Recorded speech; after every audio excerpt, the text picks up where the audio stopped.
So the Nigerian government has unveiled an initiative to train 1,000 Nigerians every year in artificial intelligence, blockchain, and other cutting-edge technologies. The Vice President, Senator Kashim Shettima, on Tuesday launched the AI Expertise Blockchain and Technology Training and Outsourcing Initiative in Dutse, the Jigawa State capital, as part of Nigeria's strategy for digital transformation and leadership in Africa. Joining me to discuss this further is the founder and CEO of BChain Africa, Femi Adegolu. Good morning. Good morning, sir. It's a Friday morning. Thank you. Good to see you. How's the week been? Fantastic. Yeah, hectic. Lagos traffic, as usual. Yeah. So you got this news. I'm sure you've heard what Mr. Vice President said a few days ago. How feasible is this? Yeah, I think it's achievable if we can break it into clusters across states, because I think the first place they're inaugurating this is in Jigawa, Dutse. So I think that it's a good initiative, trying to upskill the youths and empower them for the future of work, across all the 36 states of the Federation. So yeah, we can say 36 states, we can have like 50, 100 people done per state, and it can be spread across.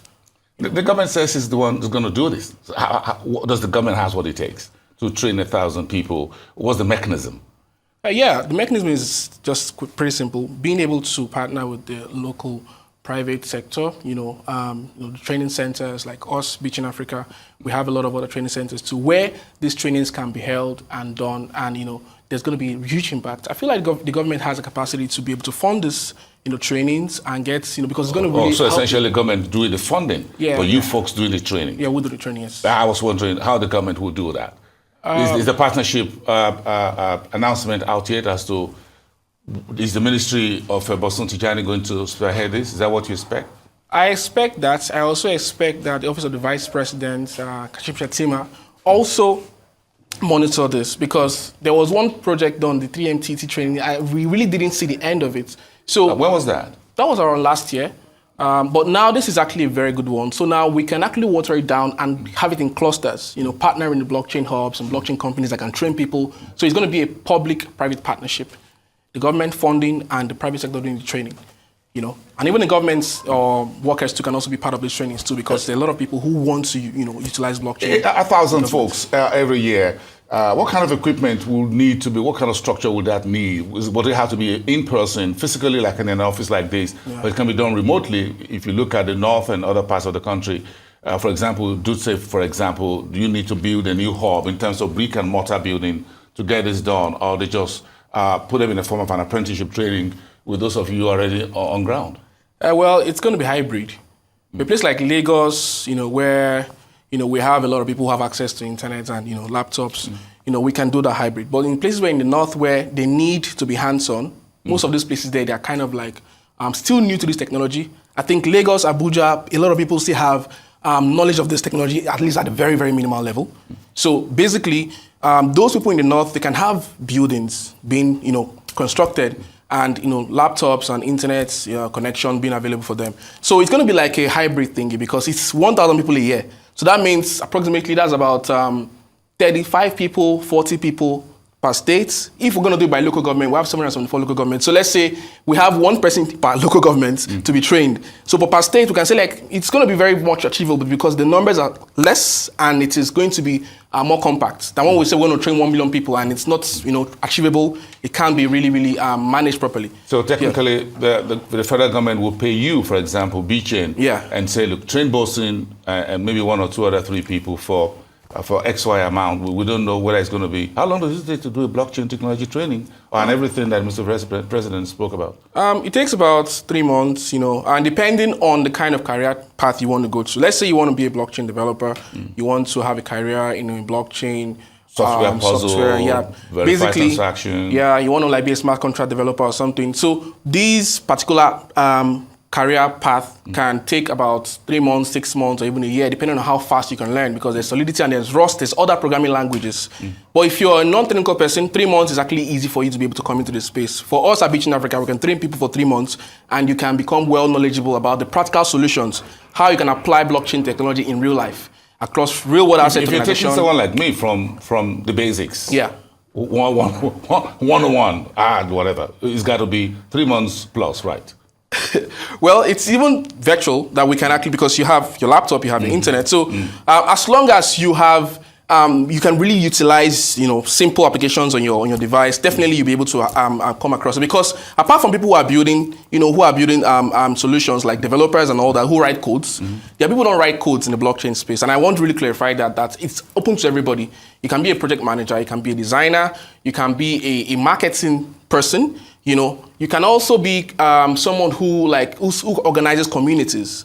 You understand? A community organizer, a community manager. So there are different career paths in this place. Even research is also part of it. So we at BChain Africa, we're big on research and development. So making sure that people can understand the use cases across sectors. Because apart from finance, it's also very, very also practical in gaming, in real world asset tokenization and real estate, or gold or diamonds, and even across data governance. So there are many use cases that blockchain can be utilized in Nigeria. You just need to find where you are very much good at. Like me, I don't write codes, but some other people they write codes, and that's where the career path is. Yeah. Are there energy requirements to this? Energy requirements are for those who are mining. If you want to mine Bitcoin, for example, you need electricity, standard electricity, and it's going to be 24/7. And Nigeria is struggling with that to get that uninterrupted power supply. But in countries like China, where we have 24/7 uninterrupted power supply, you can have people mine Bitcoin and mine other cryptocurrencies, but it needs a lot of energy consumption. I'm interested in the job opportunities, because the government wants to train 1,000 folks annually. Yeah. I think this will mostly apply to young individuals, Nigerians who sorely needs it. But I'm looking at the exit. This is the entry of 1,000 every year. Very good. But what is the exit in terms of job opportunities? Do you see that within the environment? Will these 1,000 individuals be self-employed? Okay, so for me personally, I'm also an employer of labor. I've been able to employ 7 people, in the past few months, and of course, they're working at BChain Africa. Now, we need to replicate this, so we can have a lot more people who are building companies, who are building solutions, we basically need to organize hackathons, and say, okay, let's organize a hackathon for solutions regarding data governance, for example, administrating data, because in the Nigerian system, it is hard for data storage and data governance to be well maintained. If a government is coming in new, for example, what the previous administration have done might be scrapped.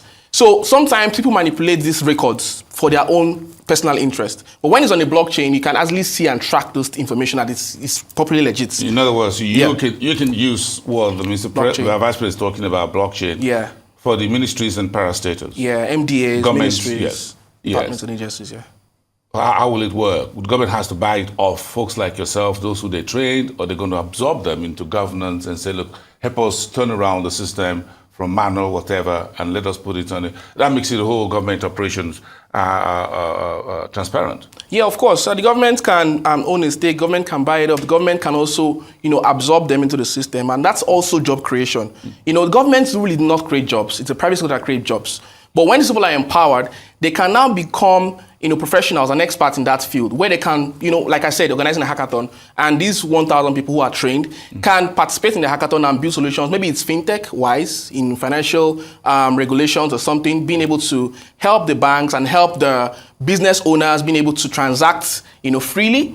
A lot of business owners in Nigeria have issues with sending their money to abroad. For suppliers, at least they want to buy something in China, and they have issues sending naira to convert it to dollar to yen. So these issues can be resolved and solved properly by one of those people who have participated in this training, and they're going to participate in the hackathon. And so these are more like everybody can hack the system and see what Nigeria's problems are in different sectors, whether it's finance, whether it's agriculture, whether it's transportation, whether it's in real estate. Climate change. Yeah, even real estate is very, very important, because people buy lands and they sell the lands to different people, maybe 10 people at a time. When it's on a blockchain, it's traceable, it's trackable, and the records do not lie. You can't manipulate it. So when somebody... Including landlords. Yeah, even including landlords. So it's going to reduce the issue of, court cases and all that.